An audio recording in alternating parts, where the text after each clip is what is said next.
పవన్ కళ్యాణ్ గారిని ఓడించకపోతే ఈ రాష్ట్రానికి చాలా ప్రమాదం. పవన్ కళ్యాణ్ గారు పొత్తు వచ్చిన తర్వాత తెలుగుదేశం పార్టీ తీవ్రంగా నష్టపోయింది ఎస్సీ ఎస్టీ బీసీ మైనార్టీలని. ఎప్పుడైతే జనసేన పార్టీ టీడీపీతో పొత్తులోకి వచ్చారో అప్పుడు అంటేనే బీసీలు కూడా ఖచ్చితంగా కూటమి బీసీలను కోల్పోయింది. సింపుల్ గా పవన్ కళ్యాణ్ గారు వచ్చే వాళ్ళందరినీ మళ్ళీ వెళ్ళగొట్టారు. తెలుగుదేశం పార్టీ 160 సీట్లు నెగ్గేస్తుంది అనే స్థాయి నుంచి నెక్ టు నెక్ ఫైట్ స్థాయికి కేవలం పొత్తు వల్లే పడిపోయిందండి. నీకు కావాలంటే సైకిల్ కూడా ఎక్కడో అక్కడ ఓటేస్తాం మేము, కానీ పవన్ కళ్యాణ్ గారికి మేము ఓటు వేయలేమని వాళ్ళు తీర్మానం. ఖచ్చితంగా జనసేన పార్టీని ఓడించడానికి మహాసేన ఈ వర్గాలన్నీ కూడా సమాయత్తమై తీర్మానించాయి.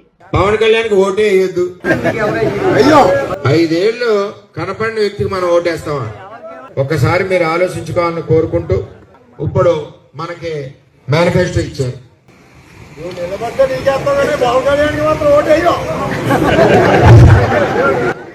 ఇదిగా